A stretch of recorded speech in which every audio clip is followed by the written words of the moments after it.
Can a single dad with a mop change the future of AI? 20 experts, 3 days, millions of dollars at stake. And just when Mercer Dynamics was ready to walk away, a janitor with a mop in one hand and a daughter waiting at home walked into the room, glanced at the whiteboard, and changed the future of AI with a single idea. He thought no one was watching. But Sloan Mercer, the coldest CEO in tech, was, and what she did next rewrote all their stories forever. Before we begin, tell us where you're watching from. And when the story ends, don't forget to rate it from 0 to 10. Let's begin. 3 days, 17 people, 6 emergency meetings, $500,000 in consulting fees, and what do we have to show for it? A mess on a screen. Sloan Mercer's voice sliced through the room like ice against glass. No one answered. Rows of engineers sat in silence, beads of sweat gathering at their collars. The massive LED display in the center of the boardroom glowed with failure charts, bleeding red lines of code cascading like a digital disaster. You have 5 minutes. I want a solution, not another apology. Her heels clicked once on the tile floor before she turned and left. The door whispered shut behind her, leaving behind the stale scent of burnt coffee and stress. Outside the glass wall, a janitor bent over to pick up a spilled soda can. He wore a faded gray uniform and cheap earbuds, one dangling, the other tucked into his ear. But his eyes weren't on the trash. They were fixed on the board where a formula glared back like a riddle waiting to be solved. Wait, could this janitor hold the key to a $100 million problem? Stay tuned to find out. Gavin Brooks, 36, single father, janitor for the night shift at Mercer Dynamics. What no one knew, he once studied advanced AI at MIT, top of his class, until life handed him something tougher than any exam, a daughter, and a funeral for the woman he loved. Inside the boardroom, the lights still glowed. The last team had left in defeat. Gavin stepped in, setting his mop to the side. The whiteboard stretched across the wall like a battlefield, equations mangled, logic loops twisted. He reached for a dry rag to wipe it clean and stopped. Wait a second, he muttered, eyes narrowing. Something in the math was wrong intuitively, not academically. They were using a linear model on nonlinear behavior. Rookie mistake. Dangerous in the wrong hands. He picked up a red marker. Carefully he erased a segment, drew a sigmoid curve, circled 2 swapped variables, and underlined a misweighted node. Then he stepped back, crossed his arms, and nodded to himself. They've been looking at it backwards, and you think you've got it right. The voice behind him was calm, but laced with iron. Gavin turned. Standing at the doorway was Sloan Mercer, CEO of Mercer Dynamics. Dark suit, hair in a sharp bun, eyes that measured everything and everyone. I wasn't trying to mess with anything, Gavin said quickly. I just noticed something off. So, you're sweeping floors and correcting a $100 million algorithm. Not correcting, just reframing, like a switching from a dull knife to a sharp one. Same job, less pain. Sloan stepped forward, scanning the board. Without a word, she pulled a tablet from her coat and ran a quick simulation using the changes Gavin had drawn. 8 seconds passed. 18.4% increase in accuracy, she said flatly. Error reduction by over 60%. She turned to him for the first time, really looking. Name, Gavin Brooks. Position, night janitor. 3 shifts a week. Last formal education, MIT, left junior year. My wife passed away. Needed to raise my daughter. A long pause. Do you understand what you've done? I didn't mean to step on anyone's toes, Gavin replied. I just saw something everyone else missed. Sounds like a fortune cookie. Or like this. If the bathtub's clogged, don't pour in more hot water. Try unclogging the drain. Sloan cracked a half smile. Not quite warmth, but something human. Be in conference room C tomorrow, 8 a.m. You'll be on the observer list. I don't need to be in a meeting.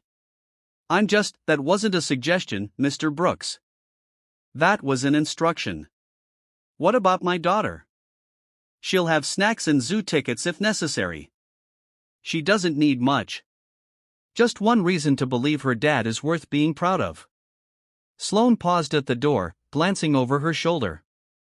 For the first time, her gaze softened, not by much, but enough to notice. After tonight, she just might have one, and with that, she disappeared down the hallway. Gavin stood there for a moment, stunned. He looked up at the red scribbles on the whiteboard, then turned to his mop in the corner. Guess I owe you a raise, old friend. Gavin didn't sleep much that night, not because of nerves or excitement, but because Lena refused to go to bed until he told her the whole story, every detail. So, she just walked in. And you weren't scared. Sweetheart, he said, brushing a wisp of her hair behind her ear, when you've held your wife's hand in a hospital and told your daughter she can't ask for her anymore. CEOs don't scare you. She blinked and then smiled. Not a childish smile, but the kind that said, I see you, Dad. Then she leaned in and whispered, I think she likes you. Gavin chuckled, tucked her in, and stared at the ceiling for a long, long time. By 7:50 a.m., he was standing in front of conference room C at Mercer Dynamics, wearing the cleanest button-down shirt he owned, which still had a faint coffee stain near the hem. His old satchel was slung over one shoulder, filled with a notepad, a mechanical pencil and a folded drawing. Lena made a stick figure holding a mop in one hand and a lightning bolt in the other. Inside the room, suits buzzed around a central screen like moths to a flame. Diagrams lit up the wall. Charts, data points, projected timelines. The air smelled like stress and peppermint breath mints. And then she walked in. Sloane Mercer. This time Gavin saw her before she spoke. The room instantly shifted. People stood straighter, voices lowered. The temperature dropped 2 degrees. She glanced at him once, a short, deliberate look, then pointed to an empty chair near the edge of the table. That's your seat. He didn't ask permission. He just sat. Let's begin, she said, snapping the room into focus. Yesterday, we witnessed a miscalculation, one that nearly cost us a multi-phase contract and exposed fundamental weaknesses in our predictive loop. But last night, she tapped her tablet. Gavin's sketch, his raw red marker corrections, appeared on the main screen. Someone gave us a gift, the room murmured. Eyes flicked to Gavin, then quickly away. This adjustment reduced our training error by 60%. Reduced latency by 22 milliseconds and made it painfully clear. She paused. That expertise can look very different than what we expect. Silence. Then one hand rose. Jason Marlowe, Senior Systems Engineer, MBA from Stanford. Eyes that said, I'm trying to be polite but dying to crush you. With all due respect, he began, which is what people say right before disrespecting you.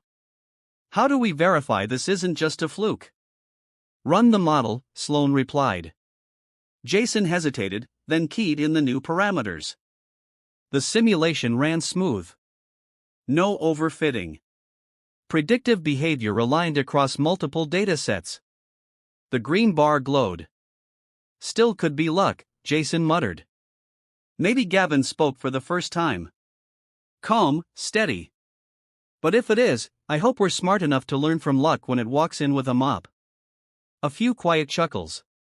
Sloane didn't smile, but she did nod very slightly, like a judge acknowledging an unexpected but valid argument. After the meeting, she caught up with him near the elevators. You held your own, she said. I wasn't trying to. That's why it worked. They rode down together, silence at first. Then she asked, do you always think like that? In analogies, I fix things, Gavin replied. I've had to. And I talk to my daughter like she's 6, not 60. So, I explain tech like it's plumbing, baking, car repairs. It sticks better that way. Interesting. Useful. You might be right. He hesitated, then looked at her sideways. Do you always talk like that? Like what? Like you're managing a courtroom instead of having a conversation? For a beat, she said nothing. Then I manage what I can control. Even conversations, especially conversations, they stepped into the lobby. I don't do casual, Mr. Brooks, she said flatly. Then I'm probably your worst nightmare, he said, offering the faintest grin. Maybe, she murmured. But you solved a nightmare last night. That afternoon, Gavin returned to his regular shift. Back in uniform, back with his mop and cart. But something had changed. People nodded now when they passed him in the hallway, not just the interns, even the engineers. One even said nice work in a tone that wasn't sarcastic. And Lena had drawn a new picture. This one had him standing beside a tall woman in a black suit. The caption said, "Dad plus Lightning Lady to best team." Meanwhile, in her office, Sloane stood alone at the massive window overlooking the city. A storm was rolling in. She didn't mind. She tapped her tablet, brought up Gavin's simulation again, watched the line smooth out again and again into order. No formal degree, no position, no permissions. And still, she whispered to herself, a knock on the door. It was Arthur, her longtime CTO, early 50s, loyal, blunt, and the only person in the company who dared speak to her without filtering his words. That janitor's got people talking. Let them talk. You think he's got more in him? I know he does. Arthur crossed his arms. You're considering giving him access. I'm considering listening more carefully to voices that don't come from boardrooms. Arthur raised an eyebrow. You've changed. He made the system better, Sloane said simply. No, Arthur replied. He made you better. She didn't respond. But she watched the rain begin to trace soft lines across the glass, and for the first time in a long time, she didn't feel the need to solve anything. Not right away. The invitation came by email, but not to Gavin's inbox. It came to HR, who printed it out, walked it across the building and handed it to him while he was scrubbing out a coffee spill on the third floor. You're requested, the woman from HR said, blinking like she couldn't believe the words herself, in the executive strategy meeting tomorrow. 10 sharp. Gavin looked up from his bucket. You sure that's not for someone else? Name says Gavin Brooks. Title says janitor. Sounds about right. Says guest contributor, technical observation role. Whatever that means. It means they're out of ideas. He said, standing up and wiping his hands on a rag and getting desperate. She smirked, but there was something else in her eyes, too. Curiosity, maybe even hope. He didn't go home that night. Instead, he went to the 24-hour laundromat 2 blocks from Mercer Dynamics, washed his only 2 dress shirts. He didn't sit down, just leaned against the dryer, flipping through an old notebook filled with scribbles, napkin math, and a few sketched faces of Lena making silly expressions. You think this is a good idea, he whispered to no one. Going in there with them. He could hear his late wife's voice in his head. Gavin, you overthink everything. Just be the guy who listens. That's the guy people trust. By morning, he was still tired, but a little more ready. The strategy room was on the top floor. Glass walls, oversized windows, the kind of room that makes regular people feel very, very small. Gavin stood out like a coffee stain on white linen. No lanyard, no blazer, just his one clean shirt, Lena's lucky stone in his pocket, and a notepad he hadn't opened since she lost her first tooth. Is this the janitor? The question came from a man with 2 perfect teeth and a too tight tie. You can say, Gavin, he replied calmly. Or guest contributor, if that's easier. Sloane entered just in time to catch the exchange. He's here because none of you cracked the neural lag issue, she said, not looking at anyone in particular. He did. He's earned the seat. Let's begin. That silenced the room. The meeting lasted 90 minutes. Gavin didn't say much, but when he did, heads turned. He didn't use jargon, didn't throw out fancy acronyms or buzzwords. Instead, he drew parallels. Think of your AI model like a single parent learning to juggle 3 jobs, he said once. You're pushing it to optimize results without giving it time to understand why it's being asked to change. Someone laughed. Another murmured, damn, that's actually true. Jason, the senior engineer, tried not to show his irritation.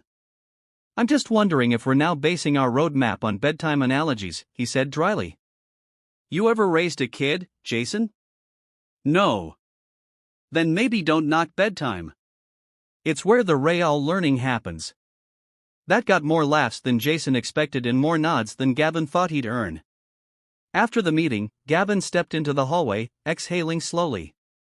Sloane followed him out, holding 2 takeaway coffees. "Didn't peg you for a performer," she said, handing him one. "I'm not, but I've been underestimated long enough to get good at playing along." That line about bedtime. Not a line. That's my life.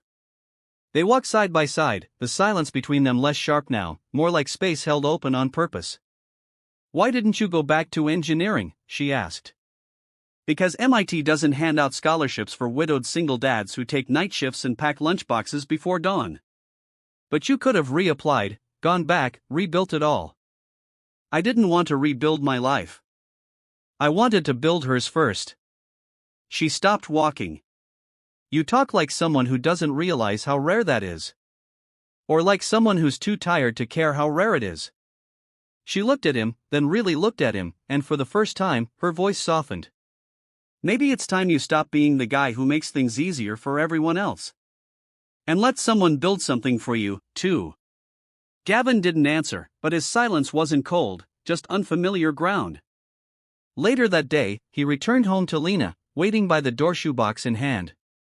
"How was it?" she asked. Grown-ups in fancy rooms, saying words that don't mean much until someone brings up bedtime stories. "So, you did tell the dad analogy?" "Sure did. And no one booed." She grinned and opened the shoebox. Inside was a sandwich, 2 stickers, and a folded piece of paper. "I made you a new business card," she said proudly. It read Gavin Brooks, fixer of things, solver of grown-up problems, full-time dad. "You left out mop operator. I upgraded you." Meanwhile, at Mercer Dynamics, Jason stood in Sloane's office, arms crossed. "You're elevating him too fast," he said. "No, I'm just recognizing value when I see it. He doesn't understand corporate structure. He doesn't have the credentials. Neither did Steve Jobs when he started. Credentials didn't write that code. Insight did." Jason clenched his jaw. "What's really going on here, Sloane? You promoting talent or chasing something else?" Her eyes didn't flinch. "Let me ask you something, Jason. When's the last time you surprised yourself?" "He does that every day and doesn't even call it ambition. He calls it surviving." Jason left without a word. Sloane sat down, opened her laptop, and stared at the simulation results again. Not because she needed confirmation, but because they reminded her of something she'd almost forgotten. Clarity. Something Gavin Brooks brought into rooms without meaning to. It started with a voicemail. Gavin played it 3 times before deciding it wasn't a prank. "Mr. Brooks, this is Cecilia from the executive office. Miss Mercer asked me to extend a personal invitation. Tonight, 7 p.m. private dinner, not business. No tie required. Not business." He stared at the phone like it might explain itself. But phones don't do that. Not when the woman in question is Sloane Mercer. He stood outside at his bistro, a little place tucked between a flower shop and a boutique hotel on the quiet side of town. It was the kind of restaurant where the chairs didn't match on purpose, and the servers knew the owner's dog by name. Sloane was already there, sitting at a window table, her hair down for the first time. Soft waves, no armor, just her. Gavin entered, suddenly aware of his scuffed boots and jacket that had seen one too many winters. "You clean up well," she said, looking up with a half smile. "I own exactly one not terrible shirt." "You're looking at it." Then we're both overdressed for not a date. They sat, and for a while neither spoke. The clinking of glasses, soft jazz from the corner speaker, and the scent of rosemary bread filled the space where small talk usually lives. Sloane finally broke the silence. "Do you know why I asked you here? You like watching underqualified men panic over wine lists because I haven't had a real conversation in 3 years. Not one that didn't involve quarterly reports or lawsuits." Gavin raised an eyebrow. "You're telling me no one ever asks how your day was?" "They ask, but they're really asking how my performance affects theirs." She looked away, eyes distant. "I eat lunch at my desk. I sign more NDAs than birthday cards. And some days I forget what my own voice sounds like unless it's giving instructions. Gavin leaned forward. Sounds like you need to fire your calendar and hire a therapist. I tried that. He quit after 2 sessions. Why? Said I made him anxious. Gavin laughed a full unfiltered laugh that made 2 diners glance over. Sloane looked at him surprised, then joined in. Quietly at first, then more freely. There it is, he said, nodding. What? The human part of the glacier. She tilted her head, amused. You always talk like this. Only when I'm too tired to pretend I belong here. The food came something he couldn't pronounce, and something she didn't bother explaining. It didn't matter. For the first time in years, Sloane ate slowly. Gavin listened without interrupting, and the conversation drifted to childhoods, to the moment you realize your parents are just people, to favorite books and bad movie endings, to loss. I still hear her voice sometimes, Gavin said quietly. When I'm not thinking, like when Lena falls asleep in the car or when I smell cinnamon on cold mornings. Your wife? Yeah. How long's it been? 6 years. You speak like she's still close. She is, just not in the way I want. Sloane didn't respond right away. My mother was all ambition, she said finally. She told me I could rule the world if I never let anyone too close. Said emotion was weakness in a suit. And you believed her longer than I should have. They paused. Then Gavin pulled something from his pocket. Lena's newest drawing, now folded and worn at the edges. She drew this the day I spoke in that big boardroom. He said I look like a hero, like one of those people who fixes broken machines and broken hearts with the same toolbox. Sloane unfolded the paper. A stick figure with wild hair holding hands with a taller woman in heels. Both smiling. A sun in the corner. A tiny mop in the background next to a laptop. She stared at it longer than he expected. You know, she said softly. I've signed multi-million-dollar deals, launched products in 5 countries, and stood on stages in front of CEOs who get nervous before I speak. And nothing has made me feel more seen than this crayon sketch from a little girl I've never met. They left the restaurant after 10 o'clock. The night air was cool, crisp, the kind that makes your lungs feel cleaner than they really are. Sloane walked a step behind him, then stopped beside his truck. You still drive this old thing? It runs and it's paid off. You'd be surprised how rare that is. She leaned against the passenger door. You're a strange man, Gavin Brooks. Coming from you, I'll take that as a compliment. He opened the driver's side, but paused before getting in. Why'd you really ask me here, Sloane? Because I needed to remember what truth sounds like. And you don't perform, you just show up, he nodded. That was enough. See you at work, he said, climbing into the truck. Gavin. He turned back. What? I like bedtime stories. And with that, she turned and disappeared into the night, heels clicking like punctuation on a sentence neither of them wanted to end. The next morning started just like any other. Gavin dropped Lena off at school. She gave him a hug tighter than usual and whispered, "You're shining, Daddy. People are starting to see it." He smiled the whole way to work. Until he walked into Mercer Dynamics and felt it, the change, the shift in temperature, not in degrees, but in demeanor, fewer smiles, colder glances, and silence that didn't feel like peace. It felt like tension coiled behind polite nods. He tried not to let it bother him, but as he reached for his ID badge, a security guard, one he'd joked with just last week, stopped him. Sorry, sir. You've been moved off the janitorial roster. What's your clearances now? Executive access. CTO's orders. Guess you've been promoted. The words felt more like a warning than a welcome. In the elevator, Jason Marlowe was waiting. Tie straight, jaw tighter than usual. New title, he said, not bothering to smile. Didn't realize there was one. Oh, there is. Special technical advisor to the CEO. Must be nice to skip the ladder. I didn't skip anything, Gavin said calmly. I'd been climbing for years, just on a staircase no one bothered to look at. Jason stepped closer, voice low. Let me give you some advice, Mop Man. These people smile to your face because Sloan says so. But they're not your friends. You don't belong here. Gavin looked him straight in the eye. If I waited to belong, my daughter would still be hungry. I didn't come here to be liked. I came here to build something that works. Later that morning, in the strategy room, the team reviewed Gavin's suggested optimization for the autonomous response model. His calculations were right. His solution was clean. But the room sat frozen. Jason spoke first. We ran the numbers again. Gavin's logic checks out, but we're not implementing it. Sloan looked up sharply. Excuse me.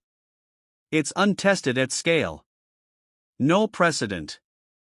We'd be taking a PR risk using code from someone who doesn't even have a college degree. You're saying the math is fine, but the resume isn't? Jason didn't blink. We're a billion-dollar firm. Our clients don't want janitor genius headlines. They want pedigree, stability, legacy. The room nodded slowly, hesitantly. Gavin sat quietly, not defending himself, just watching like a man who's been through worse storms and knows which way the wind is blowing. Sloane's eyes locked on him. Gavin, do you want to respond? He leaned forward, voice steady. I get it. I'm not what you expected. And maybe that's uncomfortable. But if the numbers work and the system improves, then who's really being unprofessional? The man fixing the problem or the team ignoring the solution? And if I'd come in here with a Stanford degree and a $1,000 blazer, you'd be calling this innovation. But because I smell like bleach and wear my daughter's sticker on my laptop, you're calling it a liability. A pause.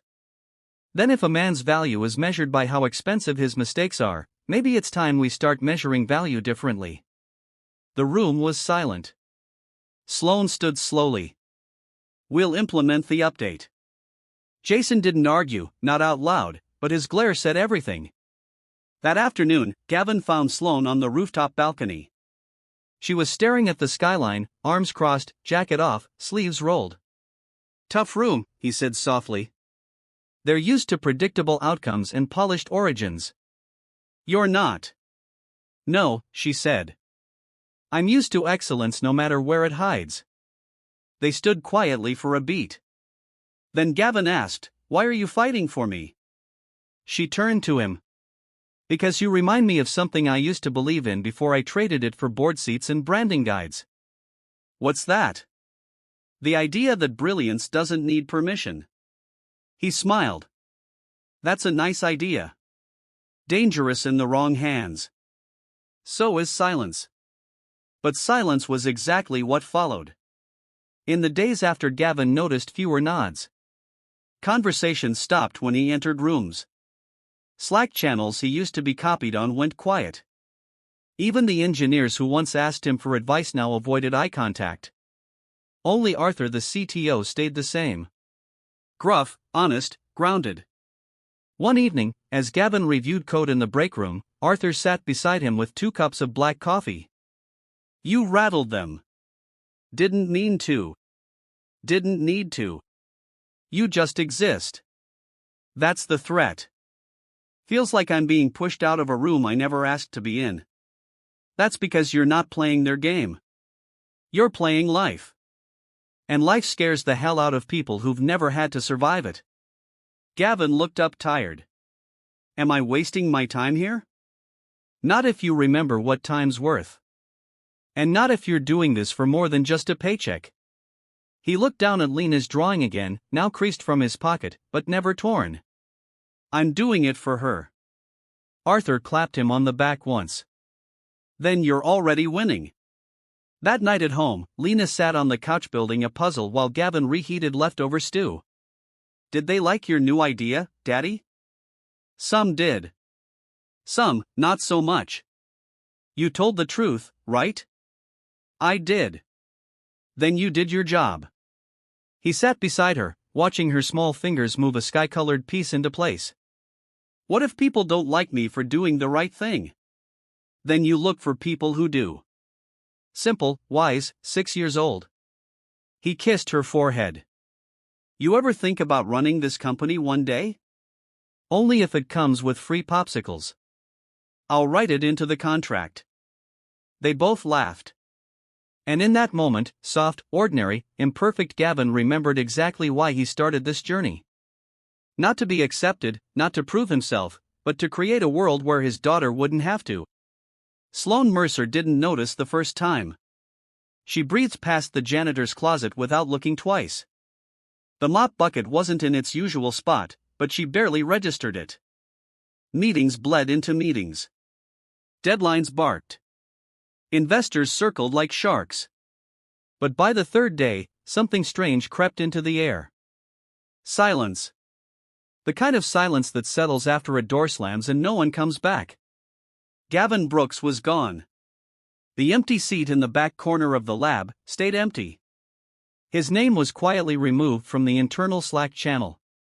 No memo, no explanation.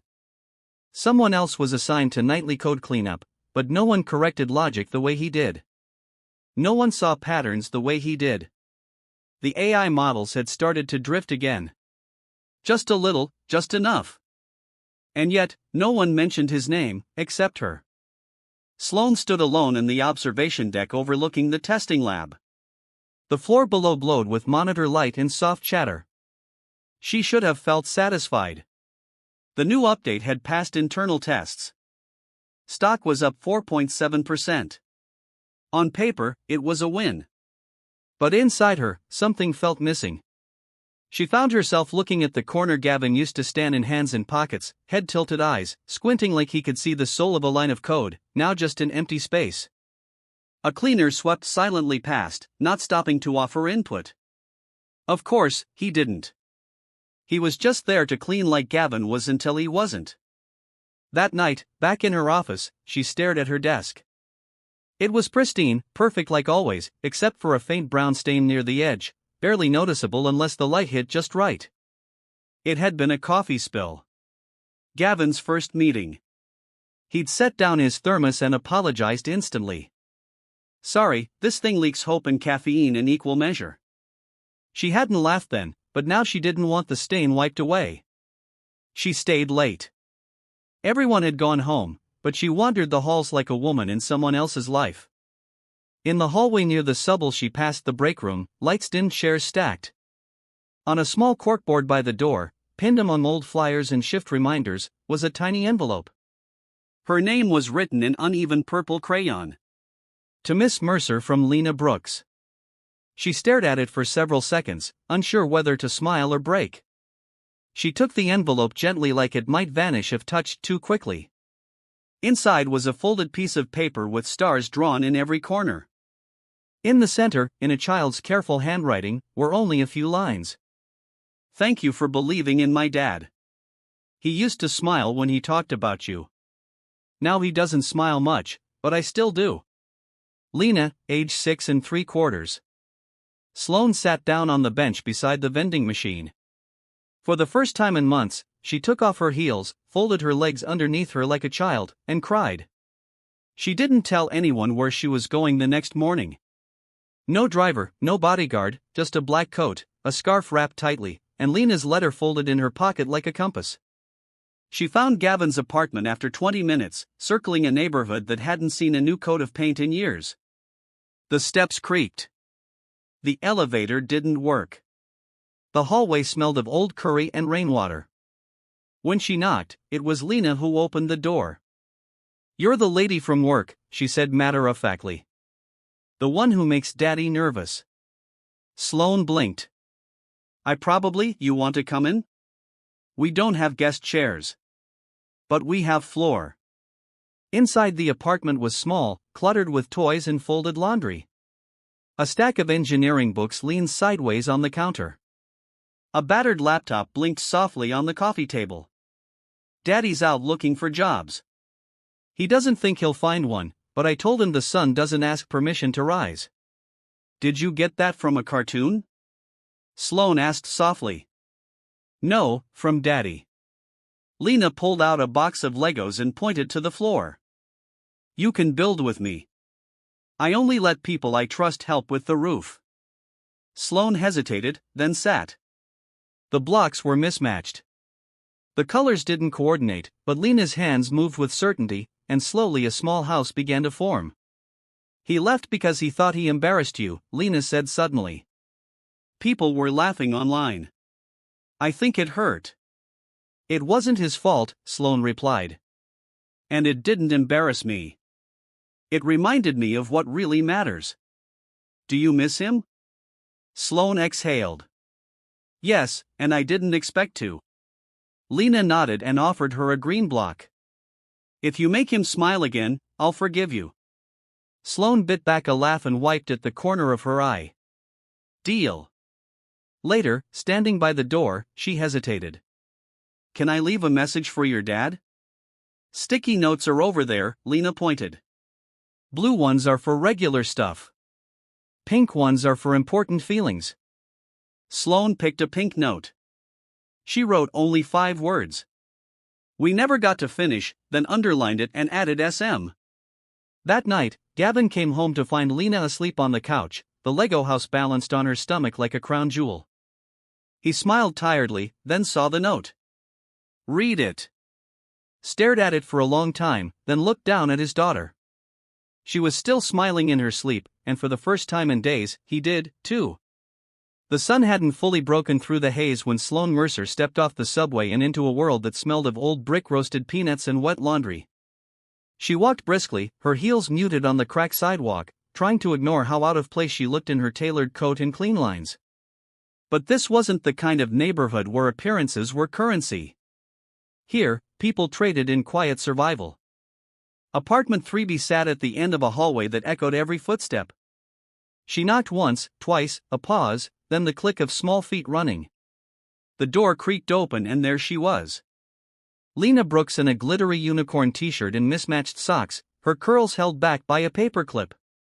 Ms. Arte and Sloane, the little girl, beamed as if they were old friends. You came back.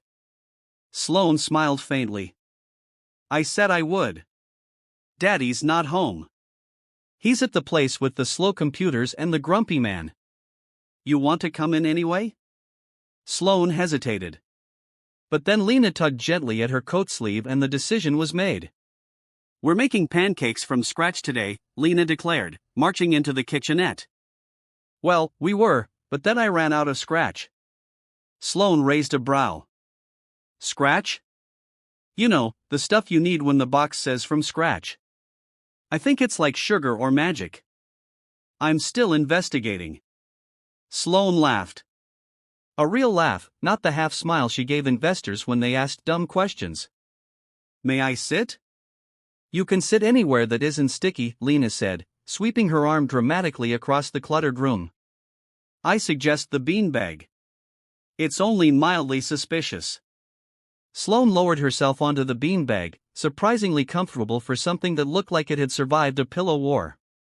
Her eyes scanned the room shelves packed with children's books, a robot made of soda cans, a cardboard box labeled important inventions in crayon. But it was the wall by the window that stopped her breath, a collage of photos, Lena and Gavin at the park holding science fair trophies at what looked like a hospital. And in the center, a woman. Kind eyes, soft smile, the same curls as Lena. That's Mommy. Lena said quietly as if sensing Sloane's gaze. She died when I was 3. But Daddy still talks to her sometimes when he thinks I'm sleeping. Sloane's voice caught. She looks gentle. She was. Daddy said she loved 3 things. Rainstorm's old poetry and the way he made scrambled eggs. That's a good list. He stopped making eggs when she died, Lena said matter of fact, but he started making robots and games and bedtime stories with maps in them. Sloane blinked back, the lump rising in her throat. He said, when someone's heart breaks, you either let it stay broken or you build something beautiful from the pieces. He really said that.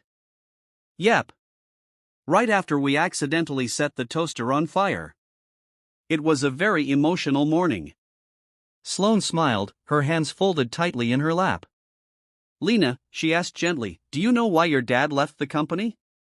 Lena looked up at her with more gravity than any 6-year-old should carry. He thought he made people uncomfortable, that people didn't want a janitor who was smart, that they'd never see the difference between being out of place and being brilliant. The words struck like glass, clear, sharp, and impossible to ignore. He always says, sometimes people get scared when the wrong person turns out to be right. Sloane leaned forward. You talk like someone twice your age. That's 'cause I borrow Daddy's heart sometimes.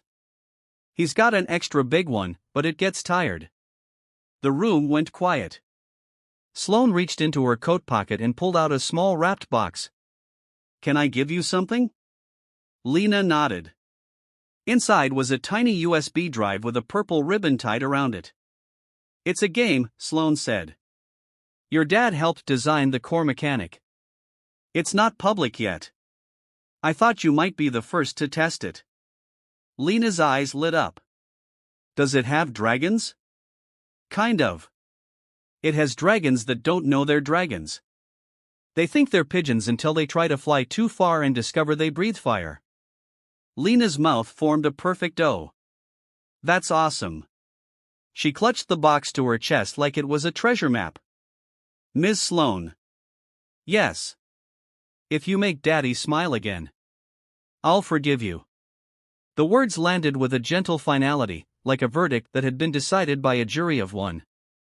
Sloane didn't speak. She couldn't. Instead, she nodded. A solemn, quiet promise. As she walked back down the hallway, the air felt different, less like distance, more like a path. Sloane looked up at the overcast sky, feeling the weight of the weak press against her shoulders, and for the first time, she didn't mind. Back at the office, she stepped into her private conference room and pulled the blinds. Her assistant asked if she wanted to reschedule the afternoon calls. She said no, she had something more important to do. She turned to her tablet and began drafting a memo. But not just any memo, a personal invitation, a correction, a new beginning. And at the top of the screen, she wrote only one line before pausing. Some bridges are worth rebuilding by hand.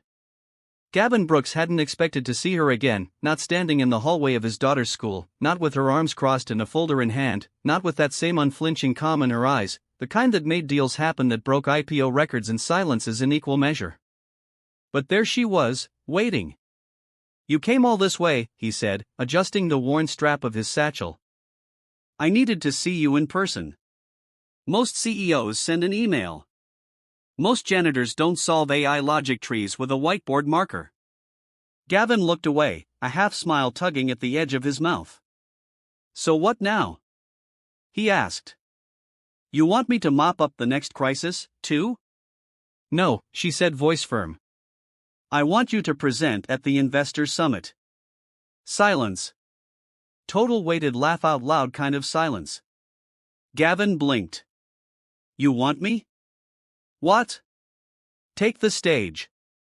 Explain the algorithm revisions you inspired. Walk them through the simplified AI learning loop. Be the person they associate with our breakthrough. Sloane, I don't do suits or speeches or rooms with more than 6 people in a fire exit. You don't need a suit or a script. You need truth. And you have that in spades. They'll see me, the guy who used to clean floors. Good. Maybe they need to. She stepped closer. When you speak, people listen. Not because you demand it, but because you've lived what the rest of us only model in code. Gavin shook his head slowly, unsure whether to laugh or run.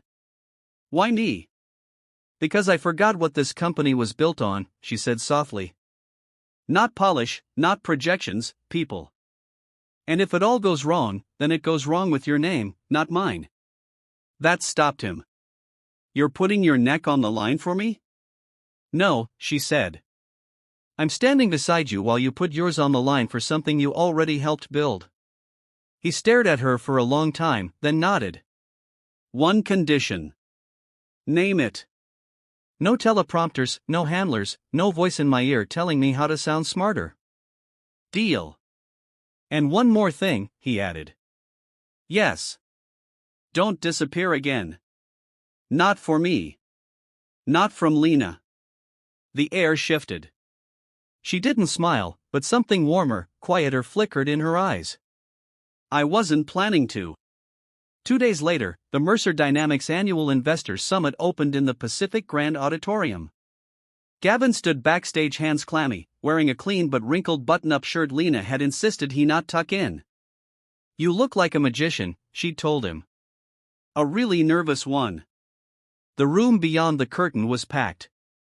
Hundreds of eyes, high-stakes whispers, cameras. Gavin peeked out and spotted her, Sloane, at the back of the room, standing, not sitting.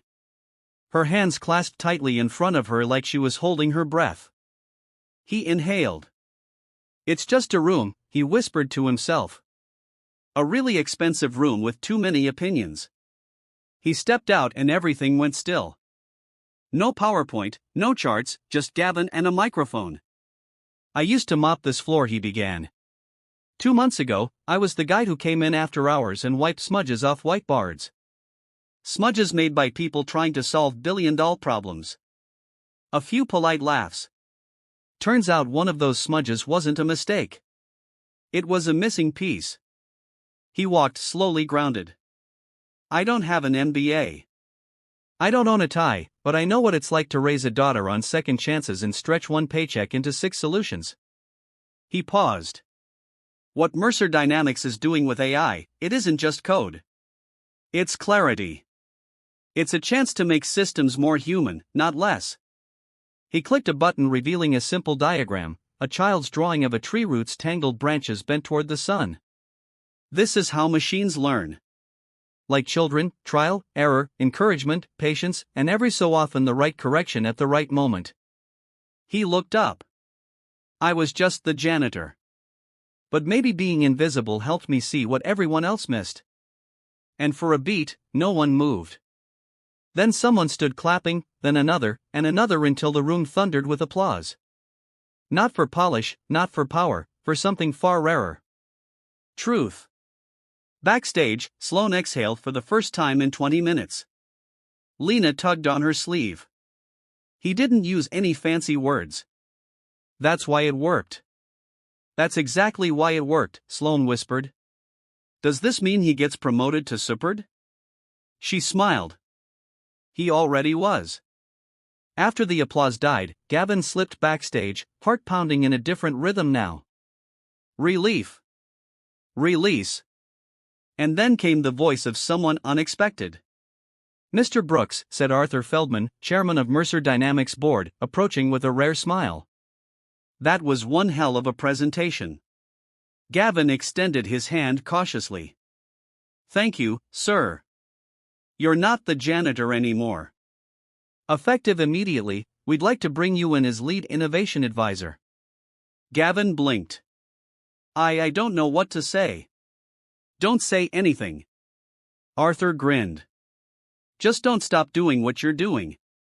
He disappeared into the crowd and Gavin stood frozen for a beat before turning and finding Sloane standing in the corner of the hallway, quiet, waiting. He approached slowly. "So, I'm guessing that went better than expected." "You made a ballroom full of millionaires question their egos," she said softly. "Not bad for a night's work." "I didn't do it alone." He looked past her. Lena had fallen asleep on a velvet bench. Her tiny fists curled around the game cartridge he'd promised she could play after Daddy's scary speech. "I said a lot of words out there," he continued. "But the only ones that mattered were the ones I didn't get to say. Like, thank you for showing up, for seeing me, for not running when it got uncomfortable." Sloane's voice trembled just slightly. "I don't run anymore. I just circle the block a few times before I knock." Gavin smiled, stepping closer. "You know, I thought I was doing this for Lena to give her something better. And now I think she gave me something better. A reason to stop hiding behind good enough, a reason to try again." Sloane nodded, then after a breath. "What happens next?" "Next?" Gavin said, glancing back at Lena. "We go home. We read a bedtime story. We try not to burn the eggs in the morning." He looked at her. "And maybe if you're not too busy saving the company, you join us for pancakes." Sloane raised an eyebrow. "You cook terribly, but I serve with style." "Then it's a date," she said softly. A breakfast.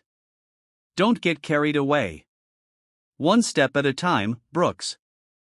That night, as the city lit up in gold and violet hues outside his apartment window, Gavin sat on the edge of his couch, Lena curled against his side. He looked at her, then at the email pinging on his screen. Subject: Welcome to the leadership team. But it wasn't the job title that stuck with him. It was the quiet heartbeat of something else. He wasn't the man behind the mop anymore. He was the man who had learned how to be seen without changing who he was, and somewhere between the mop and the mic, he had found his voice. The boardroom was empty now. Gone were the suits, the spotlights, the polite applause that shook the rafters earlier that day.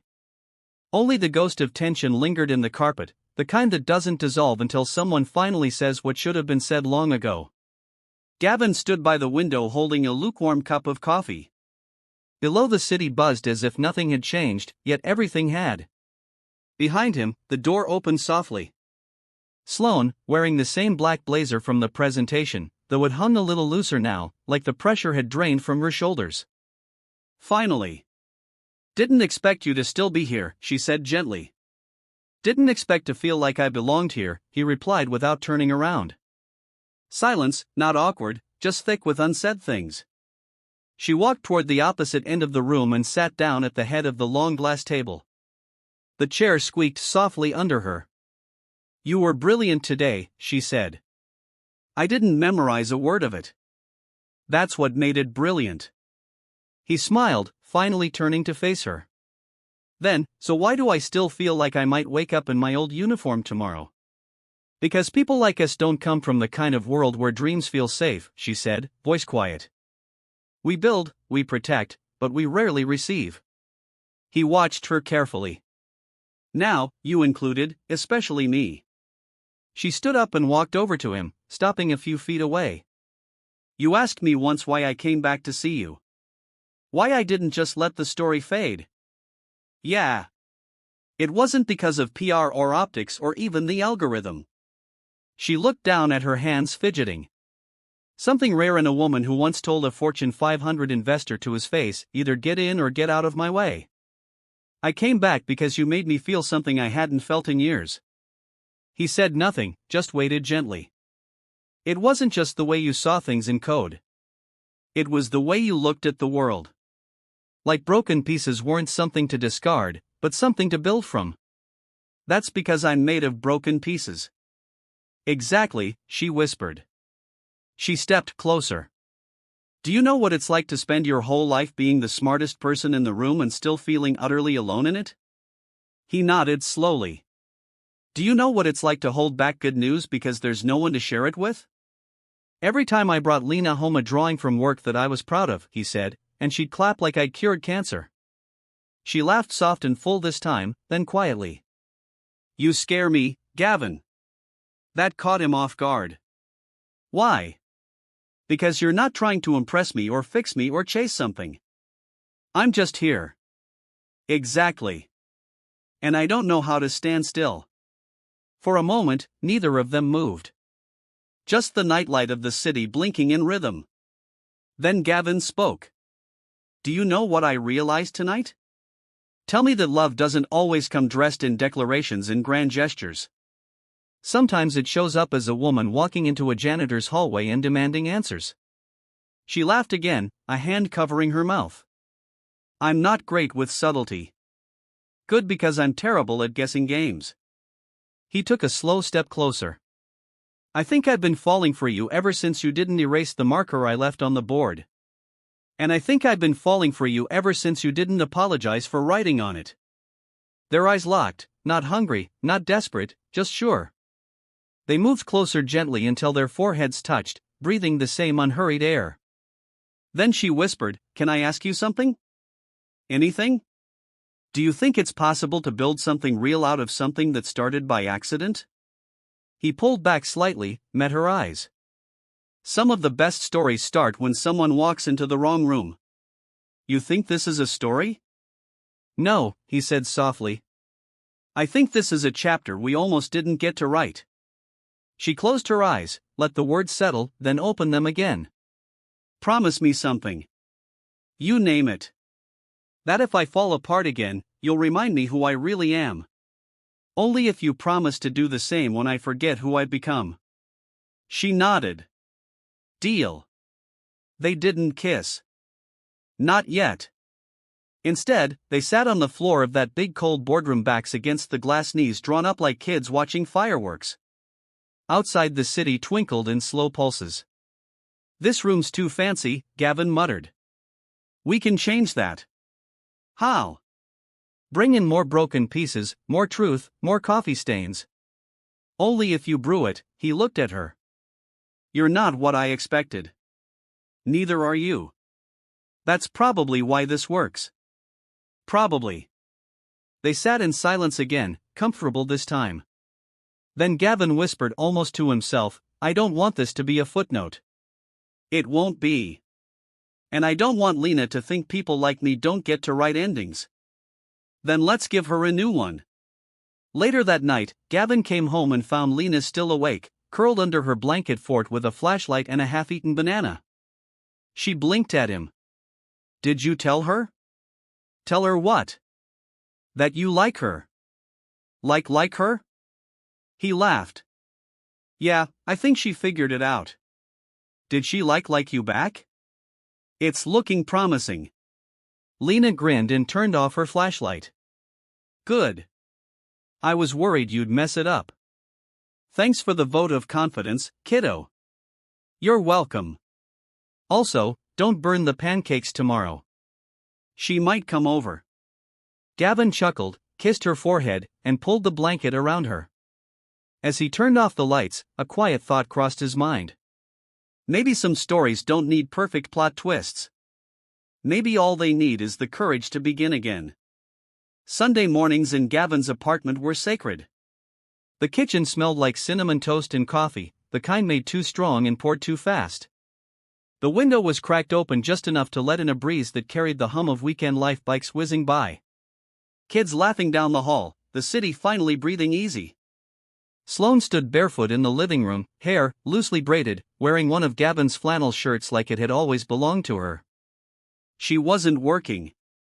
She wasn't checking her phone. She was here. She's been in there for 30 minutes, she whispered, sipping her coffee.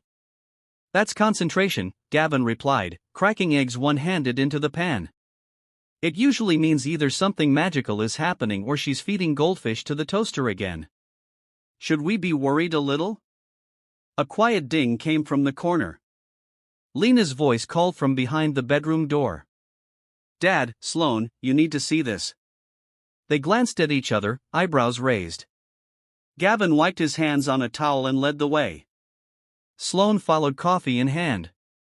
Inside, Lena was perched at the edge of Gavin's old desktop, eyes wide and glowing with mischief. On screen was the game Gavin had coded for her years ago, Lena's Labyrinth. A simple maze game with puzzles and power-ups and an AI pet dragon named Sparks. But today, something had changed. A glowing update. Available button blinked on the screen. What's this? Sloane asked. It's not for me, Lena whispered. Gavin chuckled. Actually, it is. He knelt beside her and clicked update. The screen faded. A loading bar appeared. Then, pixel by pixel, an animation began to play. Not part of the original game. It started with a cartoon janitor sweeping a hallway under flickering office lights. A tiny paper airplane flew in and hit him in the back. He turned around to find a woman in a business suit holding out a crumpled sketch of code. Sloane gasped. Is that keep watching? Gavin said quietly. The cartoon janitor took the paper, looked at it, smiled. The music changed warm, hopeful. The animation zoomed out.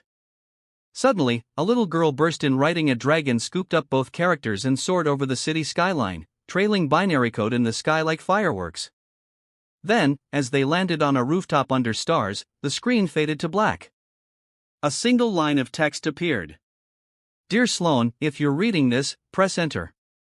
Sloane's hand hovered over the keyboard. Her voice was barely a whisper. This is really happening. You'll want to press enter, Gavin said, a bit sheepish. She did. The screen bloomed with a slow cascade of photos, drawings, and memories. A grainy security cam of Gavin scribbling on the whiteboard that night. Lena holding up a world's best dad mug, grinning. Sloane asleep on Gavin's shoulder during a late-night brainstorm. All three of them laughing over pancakes, messy hair, and syrup on noses. And finally, text again. You gave me back my voice. You saw the value in me before I knew how to show it. You didn't fix me. You walked beside me while I grew. So now I'm asking, will you be part of our family forever? At that moment, Gavin stepped behind her, quiet, steady, holding a small open box with a simple gold ring. No diamonds, no flourish. It's not perfect, he said. But neither are we, and that's what makes this real. Sloane's eyes welled. She turned slowly, looking down at the ring, then up at the man who once swept hallways in silence and now stood steady in his own light. You didn't just write a proposal, she whispered. No, you wrote our story. And I want to keep writing it with both of you. From the corner, Lena, arms crossed, one eyebrow raised, declared, say yes, please. He can't cook alone. They all laughed, tears and joy tangled in one beautiful, clumsy breath. Sloane took the ring, slid it on her finger. Perfect fit. Yes, Gavin Brooks, she said, voice thick. Yes, 1,000 times over. That evening, the three of them sat out on the fire escape, watching the sun melt behind the buildings. Gavin held Sloane's hand in one, Lena curled against his other side. The city buzzed beneath them, but they were still. Sloane leaned her head on his shoulder. What do we tell people? She asked. The truth, Gavin said. That a janitor fell in love with the CEO. That a man who nearly gave up found a woman brave enough to stay. And that a little girl with a toy dragon made it all happen. Lena chimed in, not opening her eyes. Exactly that. Gavin smiled. That's not a story, Sloane whispered. That's a miracle. He kissed the top of her head. Funny how the smallest things change everything. As the stars blinked on one by one, Gavin looked out at the horizon. Once so far away now, just the edge of a new beginning. He had spent years cleaning up messes made by others. But this was the first thing he'd built for himself. Not a fairy tale, not a rescue, just three imperfect hearts choosing each other. And in that quiet, messy, beautiful truth, he finally found home. And that was the story of how a janitor's quiet genius, a little girl's hope, and a CEO's second chance came together to rewrite what family really means. But now, I'd love to hear your story. Where are you watching from today? Drop a comment and let me know. I read everyone and your words mean more than you know. If this story touched your heart even a little, please subscribe to the Real Stories Diary channel so you never miss another tale of love, redemption, and the quiet power of kindness. There's always another chapter waiting. Thank you so much for spending your time with me. Until next time, stay kind, stay hopeful, and never underestimate the power of a gentle heart.